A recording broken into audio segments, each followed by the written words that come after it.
Assalamualaikum warahmatullahi wabarakatuh. Perkenalkan, nama saya Rina Fauzia, NPM 18016. Nama saya Iriana Zahra, NPM 18029. Kami di sini akan menjelaskan materi yang sudah dibahas sebelumnya, yaitu tentang hubungan biaya, volume, dan laba. Adapun poin-poinnya, yang pertama, struktur biaya dan stabilitas laba, yang kedua, leverage operasi, yang ketiga, penyusunan komisi penjualan, yang keempat, bauran penjualan. Nah, dalam bagian ini kita akan mendiskusikan beberapa pilihan struktur biaya dan konsep leverage operasi. Penjelasannya pertama yaitu tentang struktur biaya dan stabilitas laba. Struktur biaya manakah sih yang lebih baik? Biaya variabel yang tinggi dengan biaya tetap yang rendah, atau biaya variabel yang rendah dengan biaya tetap yang tinggi? Nah, tidak ada jawabannya pasti untuk kedua hal tersebut karena masing-masing pendekatan memiliki kelebihan. Untuk menjelaskan maksud dari pernyataan tersebut, maka dapatlah kita lihat dari contoh laporan laba rugi kontribusi pada dua perkebunan berikut. Nah, ini contoh laporan laba rugi kontribusi pada dua perkebunan blueberry menggunakan proses bauxite sama sterling. Bauxite di sini bergantung pada pekerja migran untuk memetik buah beri dengan tangan, sementara sterling telah berinvestasi dalam alat pemetik beri yang mahal. Akibatnya, bauxite memiliki biaya variabel yang lebih tinggi, sedangkan sterling memiliki biaya tetap yang lebih tinggi. Nah, bisa kita lihat dalam tabel untuk bauxite sama sterling penjualannya sama, yaitu $100.000, dan beban variabel untuk bauxite 60.000, untuk sterling 30.000. Di sini bauxite 60.000 karena memang biaya variabelnya lebih tinggi, sehingga menghasilkan margin kontribusi untuk bauxite 40.000 dan untuk sterling 70.000. Beban tetap untuk bauxite 30.000 dan untuk sterling 60.000 karena proses sterling biaya tetapnya lebih tinggi, sehingga menghasilkan laba neto operasi untuk bauxite $10.000 dan untuk sterling $10.000. Nah, perkebunan mana sih yang memiliki struktur lebih baik? Jawabannya bergantung pada banyak faktor, termasuk tren penjualan jangka panjang, fluktuasi tingkat penjualan dari tahun ke tahun, dan respon pemilik perkebunan atas risiko. Nah, jika penjualan diharapkan lebih dari $100.000 di masa yang akan datang, maka sterling mungkin memiliki struktur biaya yang lebih baik karena rasio margin kontribusinya lebih tinggi, sehingga labanya akan meningkat lebih cepat ketika penjualan meningkat. Untuk mengilustrasikan laporan laba rugi kontribusi yang tadi, bisa kita asumsikan misalnya setiap perkebunan mengalami 10% peningkatan penjualan tanpa ada kenaikan biaya tetap. Maka laporan laba rugi yang baru akan menjadi seperti berikut. Bisa kita lihat dalam tabel, untuk bauxite sama sterling penjualannya menjadi $110.000, beban variabelnya 66.000 untuk bauxite dan untuk sterling 33.000, sehingga margin kontribusinya 44.000 untuk bauxite dan 77.000 untuk sterling. Nah, di sini beban tetapnya tetap seperti contoh yang tadi, tabel yang tadi, karena untuk beban tetap tidak ada peningkatan. Jadi untuk bauxite 30.000 dan untuk sterling 60.000, sehingga menghasilkan laba neto operasinya $14.000 untuk bauxite dan $17.000 untuk sterling. Nah, sterling mengalami kenaikan lebih besar dalam laba neto operasi karena rasio margin kontribusinya lebih tinggi, walaupun kenaikan penjualan adalah sama untuk kedua proses perkebunan yang tadi gitu. Nah, selanjutnya, bagaimana jika penjualan menurun kurang dari $100.000? Di mana titik impas untuk kedua perkebunan? Berapa batas keamanan untuk keduanya? Nah, untuk menjawab pertanyaan tersebut, dibutuhkan perhitungan dengan metode rumus sebagai berikut. Bisa kita lihat dalam tabel, beban tetap $30.000 untuk bauxite dan $60.000 untuk sterling, margin kontribusi 0,40 untuk bauxite dan 0,70 untuk sterling. Maka nilai penjualan untuk mencapai titik impas $75.000 untuk bauxite dan $85.714 untuk sterling. Jadi total penjualan saat ini adalah $100.000 untuk bauxite dan $100.000 untuk sterling. Penjualan titik impasnya $75.000 untuk bauxite dan $85.714 untuk sterling. Sehingga batas keamanan dalam nilai penjualan $25.000 untuk bauxite dan $14.286 untuk sterling. Maka persentase batas keamanannya B dibagi A. Jadi hasil si batas keamanan dibagi total penjualan untuk bauxite 25% dan untuk sterling 14,3%. Batas keamanan untuk bauxite lebih tinggi dan rasio margin kontribusinya lebih rendah dari sterling. Dengan demikian, bauxite tidak akan merugi secepat sterling dalam periode penurunan yang drastis. Oleh karena rasio margin kontribusi yang lebih rendah, bauxite tidak akan kehilangan margin kontribusi secepat sterling ketika penjualan menurun, sehingga laba bauxite akan lebih stabil. Kita telah melihat sebelumnya bahwa hal tersebut adalah sebuah kelemahan jika penjualan meningkat, tetapi hal ini memberikan perlindungan yang lebih baik jika penjualan menurun. Selain itu, karena titik impasnya lebih rendah, bauxite dapat mengalami penurunan penjualan yang lebih besar sebelum kerugian mulai terjadi. Singkatnya gini, tanpa mengetahui apa yang akan terjadi di masa depan dan tidak jelas struktur biaya manakah yang lebih baik, keduanya memiliki kekurangan dan kelebihan. Sterling dengan biaya tetap yang lebih tinggi dan biaya variabel yang lebih rendah akan mengalami fluktuasi laba neto operasi yang lebih besar ketika terjadi perubahan penjualan dengan laba yang besar dan kerugian yang lebih besar pula dalam tahun-tahun tertentu. Dan untuk bauxite dengan biaya tetap yang lebih rendah dan biaya variabel yang lebih tinggi akan memperoleh stabilitas laba yang lebih besar dan akan lebih terlindungi dari kerugian pada tahun-tahun tertentu, tetapi dengan konsekuensi laba neto yang lebih rendah pula. Jadi kedua, proses perkebunan ini pun memiliki kekurangan dan kelebihan.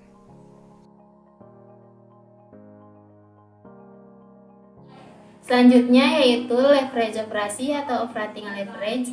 Leverage operasi adalah suatu ukuran tentang sensitivitas laba neto operasi terhadap perubahan persentase dalam nilai penjualan.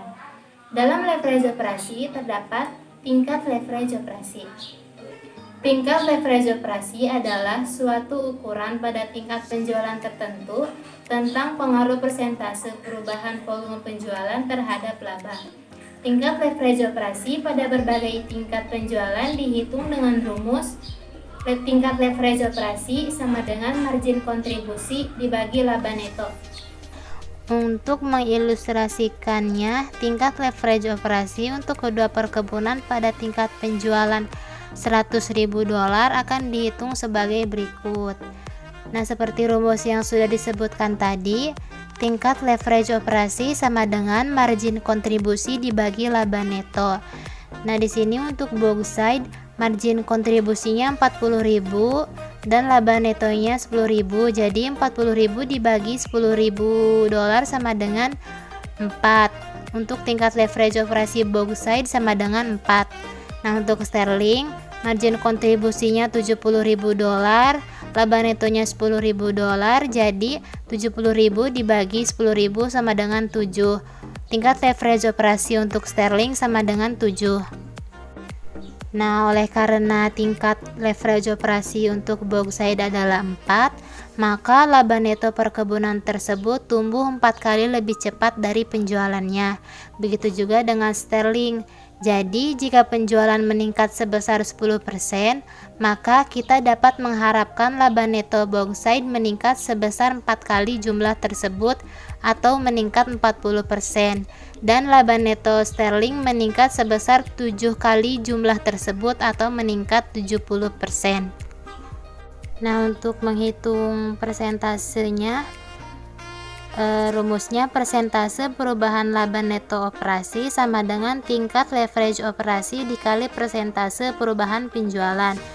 Di sini untuk bauxite, persentase perubahan laba neto operasinya karena tingkat leverage-nya 4 dan persentase perubahan penjualannya 10% sama dengan 4 dikali 10%, jadi 40%. Dan untuk sterling, persentase perubahan laba neto operasinya karena tingkat leverage operasinya tadi 7 dan persentase perubahan penjualannya 10%, jadi persentase perubahan laba netonya adalah 70%. Apa yang menyebabkan tingginya leverage operasi sterling? Satu-satunya perbedaan antara kedua perkebunan tersebut adalah struktur biayanya. Jika kedua perusahaan memiliki total pendapatan dan total beban yang sama, tetapi struktur biayanya berbeda, maka yang terjadi adalah perusahaan dengan proporsi beban tetap lebih tinggi dalam struktur biayanya akan memiliki leverage operasi lebih tinggi. Kembali ke contoh awal pada halaman sebelumnya, ketika kedua perkebunan memiliki penjualan sebesar $100.000 dan total beban $90.000, sepertiga dari biaya bauxite adalah tetap, tetapi 2/3 dari biaya sterling adalah tetap. Akibatnya, tingkat leverage operasi sterling lebih tinggi dibanding bauxite. Tingkat leverage operasi tidak konstan. Tingkat ini akan mencapai titik tertinggi pada tingkat penjualan yang mendekati titik impas dan menurun ketika penjualan dan laba meningkat. Hal tersebut dapat kita lihat pada tabel berikut yang menunjukkan tingkat leverage operasi bauxite pada berbagai tingkat penjualan. Jadi, peningkatan 10% dalam penjualan meningkatkan laba hanya sebesar 15%. Nah, 15% di sini diambil dari 10% peningkatan dikali 1,5 jika perusahaan beroperasi pada tingkat penjualan $225.000 sebagaimana dibandingkan dengan 40% peningkatan yang kita hitung sebelumnya pada tingkat penjualan $100.000.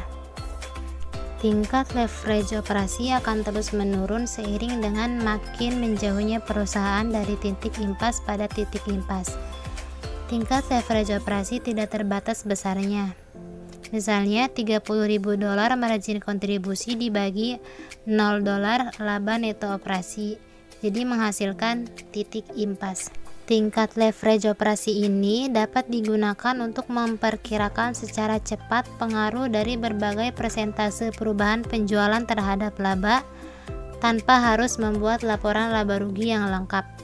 Seperti ditunjukkan oleh contoh sebelumnya, pengaruh leverage operasi bisa sangat dramatis jika sebuah perusahaan berada dekat titik impasnya. Maka kenaikan kecil dalam penjualan dapat menghasilkan peningkatan laba dalam persentase yang besar. Ini menjelaskan mengapa manajemen sering bekerja sangat keras hanya untuk sebuah kenaikan kecil dalam volume penjualan. Karena jika tingkat leverage operasi adalah 5, maka kenaikan penjualan sebesar 6% akan berarti kenaikan laba sebesar 30%.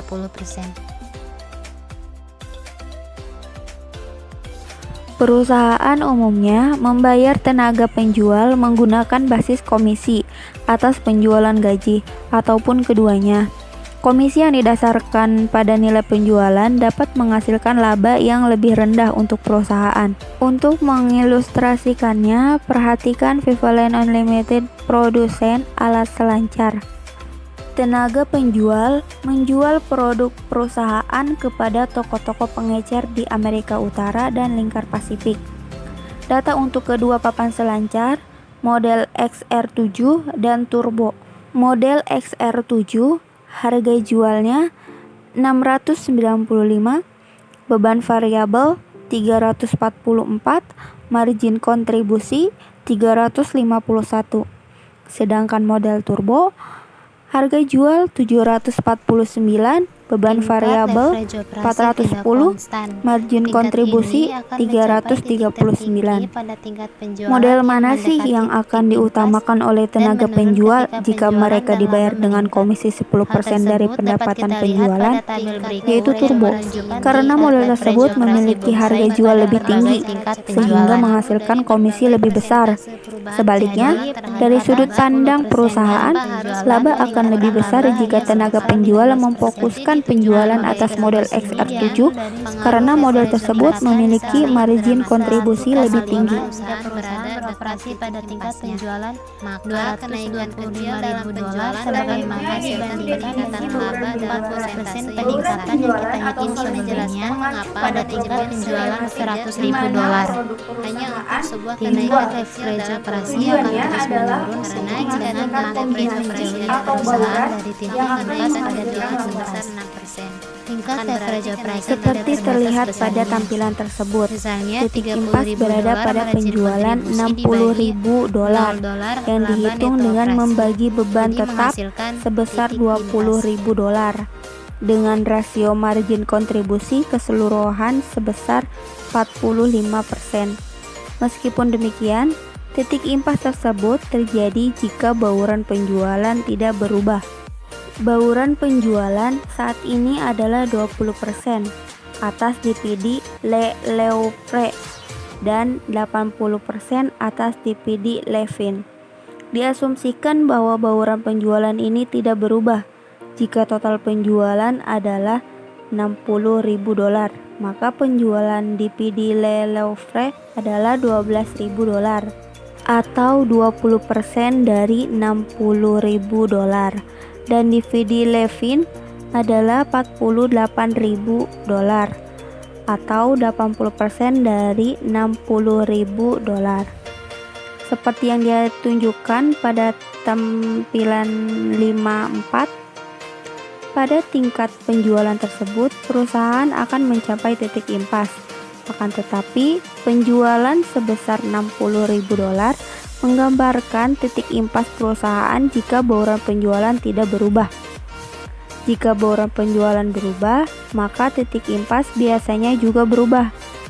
Hal tersebut diilustrasikan dengan hasil di bulan Oktober, di mana bauran penjualan bergeser dari DVD Levin yang lebih menguntungkan dengan rasio margin kontribusi sebesar 50% ke DVD Le Louvre yang kurang menguntungkan dengan rasio margin kontribusi sebesar 25%.